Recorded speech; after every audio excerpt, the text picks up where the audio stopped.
Fala galera, Marcionilo Padrão com mais um vídeo aqui pro canal Um Padrão Rubro-Negro. E antes de mais nada eu queria pedir a você que se não for inscrito aqui no canal, se inscreva, acione o sino das notificações, deixe o seu like, compartilhe com as pessoas que você conhece porque ajude muito aqui o nosso canal. O vídeo de hoje todo mundo já está falando aí, é mais uma crise no Flamengo. Mais uma crise, é isso mesmo. Parece que a gente não consegue passar uma semana tranquilo. Desde antes da gente ir para o Mundial, que a gente vem passando por crise toda semana. A primeira crise, não chega a ser uma crise, mas acaba gerando aquele burburinho, aquele monte de coisa, disse-me-disse, foi com relação à saída do Gerson, Ah, porque está vendido, não está, vai sair, não sai, e aquele negócio, o Zenit compra, não compra, vai depositar os 25 milhões, não vai. Enfim, a gente estava numa preparação para o Mundial, Tinha acabado de chegar o Jorginho, e o Jorginho, infelizmente, não foi assunto, passou batido, porque o assunto era só a saída do Gerson.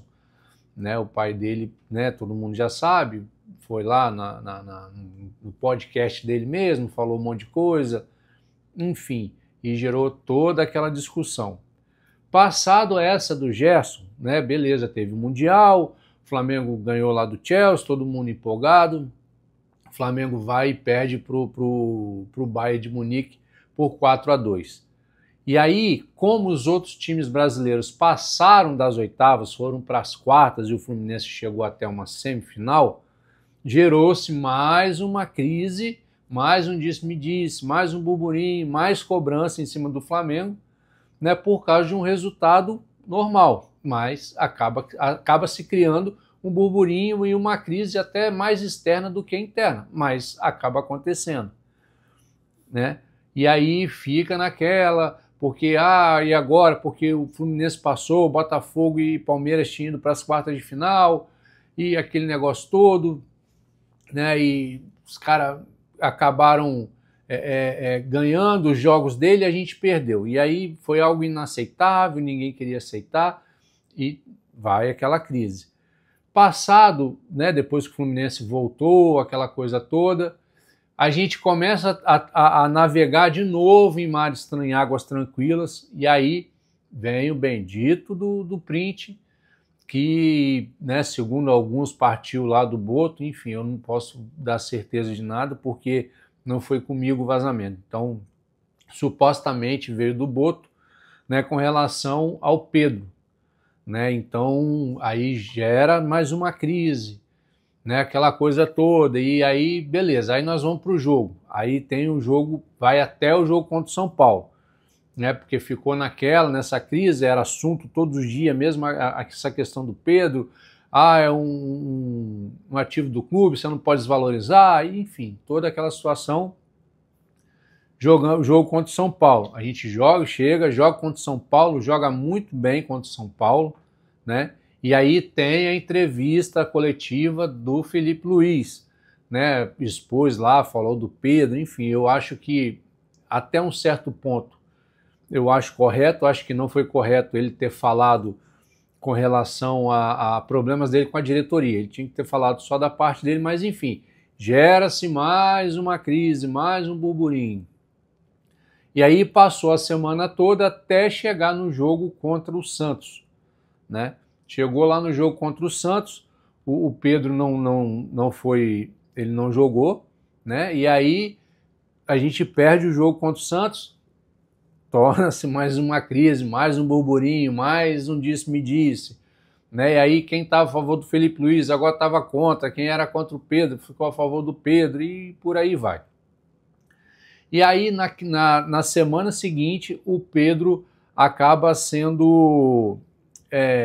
volta ao time, Ele acaba, não é selecionada a palavra, me fugiu agora a palavra, mas o Pedro acaba voltando ao time, Então, aí vai, tudo tranquilo, mais uma semana sossegado, aí o Flamengo chega no Fla-Flu, a gente ganha o Fla-Flu, né? E acha, pô, beleza, agora semana tranquila, provavelmente chegando os reforços, né? Existia aquela cobrança dos reforços, né? E isso acaba gerando mais um burburinho, mais um disse-me-diz.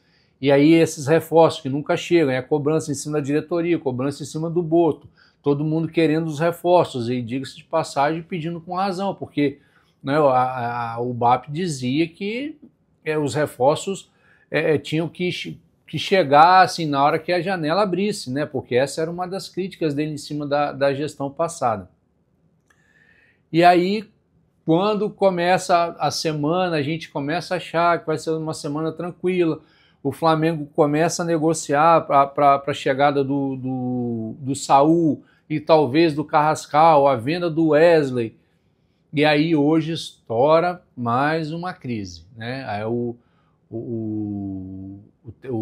diretor, né, médico do Flamengo, o Runco, num grupo de WhatsApp, foi lá e falou do Dela Cruz, né? Enfim, e aí surge mais uma crise, aí quer dizer, jogadores, o Arrascaeta já fez uma postagem, uma foto com ele e o Dela Cruz, né, dizendo, né, que são os nossos, nós temos que cuidar, é sempre assim, temos que cuidar dos nossos, enfim, né, dando um apoio ali para o Dela Cruz, e acaba gerando mal-estar entre os jogadores e o diretor médico do Flamengo, né? Aí começa a aparecer certas coisas que estavam passando batido por uma galera, né? Que por exemplo, o Pulgar foi lá, fez a cirurgia lá no Chile, outros médicos querem se tratar com antigos médicos do Flamengo ou com seus médicos particulares, né, por ter essa birra aí com o Runco, que já surgiu quando ele chegou no Flamengo, né, porque os jogadores eles têm lá no Ninho aquela mesa lá, aquele de jogar, né, de fute-mesa, que ali eles ficam brincando ali, faz parte do aquecimento e tal. Quando ele chegou, ele quis tirar aquilo e já bateu de frente com os caras da equipe. E aí os jogadores não gostaram, aí o Boto pegou, bateu de frente com ele, falou que ele não iria tirar, porque aquilo ali era um momento de descontração dos jogadores e que também servia para um aquecimento. Ele, contrariado, teve que aceitar, mas enfim, já desde essa época, então, já vem surgindo esse mal-estar entre alguns jogadores e o diretor médico do Flamengo, que é o Runco, né? Então,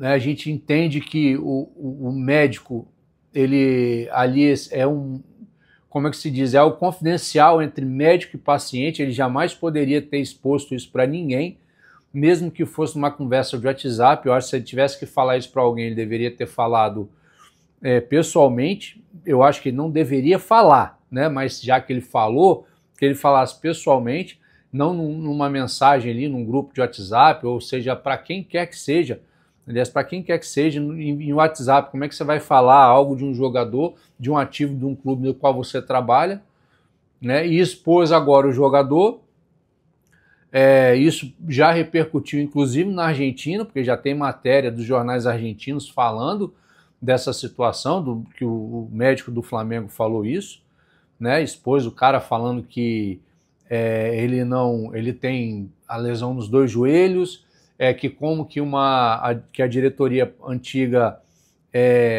contratou meio que sabendo dessa lesão crônica que ele tem, né? E que eles estão tentando tratar para que ele possa participar dos jogos, mas ele acha muito difícil, e que se alguém, com relação à venda, se alguém fosse contratar ele, não seria para jogar futebol de alto nível, de alta intensidade, né? Ou seja, o cara jogou assim, AM no ventilador, né? E dependente de com quem que você fale isso, você não pode falar isso de um ativo do clube que você trabalha. Pô. É a mesma coisa se eu quiser vender um carro, ou alguém chega, o mecânico chegar lá e anunciar, falar, esse carro aqui deu problema assim, assim, assado e tal, papapá. Não, acho que não é legal o preço dele, então assim, fica chato, né? Então eu acho que ele não deveria ter falado essas coisas. E acabou atrapalhando, no meio disso tudo, mais uma vez a chegada de um reforço, né? que hoje chegou o meio-campista, o Saul, que é lá do Atlético de Madrid, né? Chegou hoje no Rio de Janeiro. Amanhã de manhã vai fazer exames, provavelmente à tarde vai assinar contrato e vai ser apresentado lá no Ninho do Urubu.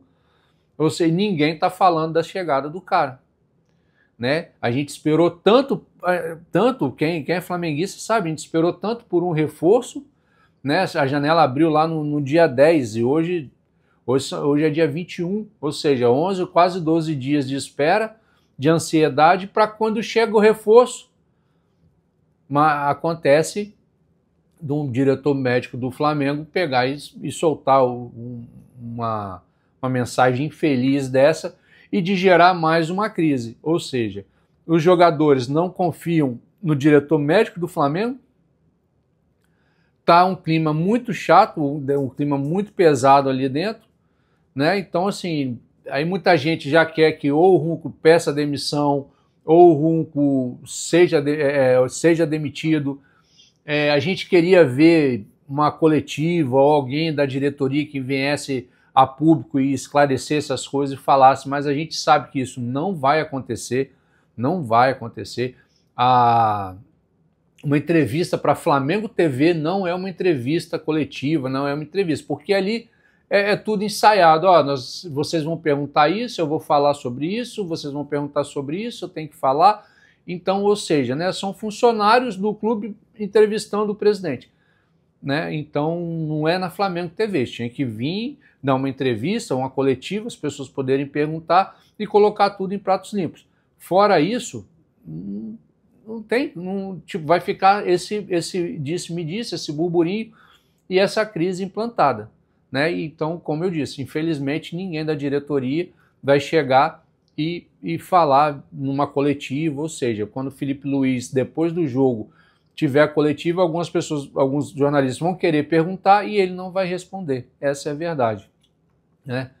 Então, assim, que o Flamengo agora vai ter jogos aí, então vai jogar amanhã contra o Red Bull Bragantino, aí depois, semana que vem tem oitavo de final da Copa do Brasil, enfim, espero que o Flamengo saia dessa crise o quanto antes, que tudo se resolva da melhor forma possível, né? O Saul, que seja muito bem-vindo ao Flamengo, que ele possa arrebentar no Flamengo, né? Que ele possa jogar demais, porque ele é um baita de um jogador lá no Atlético de Madrid, e que ele possa ter muito sucesso com a camisa do nosso Flamengo, é isso que a gente espera. E show crise, porque a gente não aguenta mais não chega de crise no Mengão, tá bom? Se você chegou até aqui e não foi inscrito, se inscreva no canal, deixe seu like, acione o sino das notificações, compartilhe com as pessoas que você conhece, porque ajuda demais o nosso canal, tá bom? Um grande abraço, fiquem com Deus e saudações rubro-negras.